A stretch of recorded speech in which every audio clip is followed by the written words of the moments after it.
l'imparfait avec would. Dans ce chapitre, nous allons conjuguer les verbes à l'imparfait et les traduire tout simplement en anglais. Mais il y a plusieurs façons d'exprimer l'imparfait. Dans le chapitre précédent, nous avons vu l'imparfait avec used to. Dans ce troisième chapitre, nous allons voir l'imparfait avec would, qui est ici. Mais avant tout, pour ne rater aucune leçon, pour ne rater aucune vidéo à venir, abonnez-vous et likez cette vidéo pour montrer que vous aimez ces genres de leçons. Merci d'avance et on continue. Donc, je disais, l'imparfait avec would permet d'exprimer des actions prévisibles ou tout simplement des actions répétées. Nous allons voir une série de phrases, mais avant ça, conjuguons rapidement. Je fumais, donc après le repas. Donc, ça veut dire c'est un rituel. En effet, la personne montre ici que régulièrement, après le repas ou après une action, les mêmes actions revenaient. Donc ici, la personne dit « je fumais ». Pour exprimer cette action prévisible, on va dire « after the meal, I would smoke ». I would smoke. Après le repas, tu fumais. After the meal, you would smoke. Il fumait. He would smoke. Elle fumait. She would smoke. Nous fumions. We would smoke. Vous fumiez. You would smoke. Il ou elle au pluriel, ça veut dire la même chose en anglais. They would smoke. Donc ici, il y a une différence en français. Parce qu'en français, les terminaisons ne sont pas les mêmes. L'imparfait, si vous savez conjuguer à l'imparfait, vous devez connaître ça par cœur. Vous retirez le ER des fumées, qui finit par un ER, vous retirez le ER et vous mettez les terminaisons qui sont ici. Et vous avez l'imparfait en français. En anglais, lorsqu'on utilise le would pour exprimer l'imparfait, on répète la même chose du début à la fin. Donc, comme vous avez vu dans les conjugaisons précédentes, une fois qu'on a notre conjugaison avec la première personne, on garde la même chose pour le reste. Donc, I would smoke, je fumais, you would smoke, tu fumais, he would smoke, il fumait, she would smoke, elle fumait, it would, donc ici ça peut être un objet, un animal, mais dans ce cas il n'est pas vraiment adapté. We would smoke, nous fumions, you would smoke, vous fumiez, they would smoke, il ou elle au pluriel, fumait. Donc, attention de ne pas prononcer le L. Lorsque vous avez would, comme on l'écrit, vous prononcez would et vous oubliez le L qui est ici. Donc, ça fait would smoke, vous voyez. Donc, on n'entend pas la prononciation du L. Souvent, on le prononce pour les débutants, mais une fois que vous maîtrisez, ça ne sert à rien de le prononcer, vous dites would. Maintenant, nous allons voir une série de phrases pour montrer le côté prévisible, le côté répété de l'action. Et avec les phrases, ce sera plus clair. Mais avant tout, abonnez-vous, likez, surtout likez pour montrer que cette leçon est utile pour vous exprimer en anglais. C'est parti pour les phrases. Donc ici, l'imparfait avec would. Toujours pour exprimer l'action des actions prévisibles ou répétées. I would often go for a walk in the park. Je me promenais souvent dans le parc. She would always read a book before bed. Donc, before going to bed. Donc, toujours avant dans le lit, she would read a book. Elle lisait toujours un livre avant d'aller se coucher. Donc, ici, on a la répétition. Tous les soirs, répétition. On va voir toujours la personne avant d'aller au lit lire un livre. We would visit our grandparents every summer. Donc, chaque été, ici, on voit ici que la répétition est visible. Donc, nous rendions visite à nos grands-parents chaque été. All right.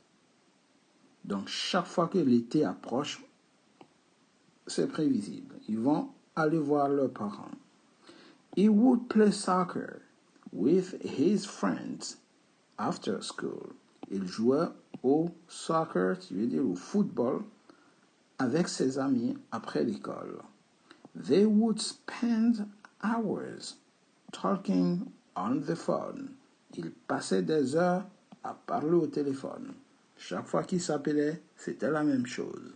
Donc ici, vous voyez le côté prévisible. Donc, chaque fois que vous utilisez would, ce n'est pas une condition. Vous voyez, on peut utiliser would dans d'autres contextes pour exprimer les conditions. If you help me, I would do it. Si tu m'aidais, je le ferais. Mais ici, ce n'est pas ce genre de would qui exprime les formules de politesse à would like ou un truc comme ça. Non, c'est ce would pour parler de pour exprimer le côté prévisible, le côté répété de l'action. Ici, would you eat ice cream when it was cold outside? Would you eat an ice cream when it was cold outside? Donc ici, on pouvait traduire par mangeais-tu de la glace quand il faisait froid dehors? Vous voyez? Ou mangerais-tu, mais mangerais-tu ne passe pas. Il faut le mettre à l'imparfait. I would often help my mom in the kitchen.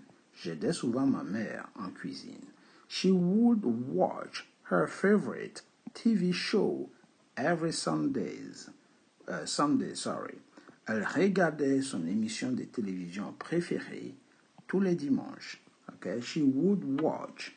Donc c'est prévisible chaque dimanche. Ou on peut aussi dire répéter. Ces deux sont franchement, si on y réfléchit bien, veulent dire la même chose. Parce que ce qui est prévisible est répété. We would go fishing by the lake on weekends. Nous allions pêcher au bord du lac le week-end. We would go fishing. He would play the guitar at family gathering. Il jouait à la guitare lors des réunions de famille, family gatherings. All right? Donc, would pour exprimer le côté prévisible, le côté répété. Donc, dorénavant, lorsque vous voulez raconter une histoire par rapport à vos vacances, par rapport à votre passé, les actions qui sont revenues de façon prévisible, que vous allez continuer dans le futur parce que c'est un rituel, utilisez would. Par exemple, dites I would help my grandmother every day. J'aidais mes parents, ma grand-mère tous les jours. I would help her do the shopping. Je l'aidais à faire le shopping et mettez une date.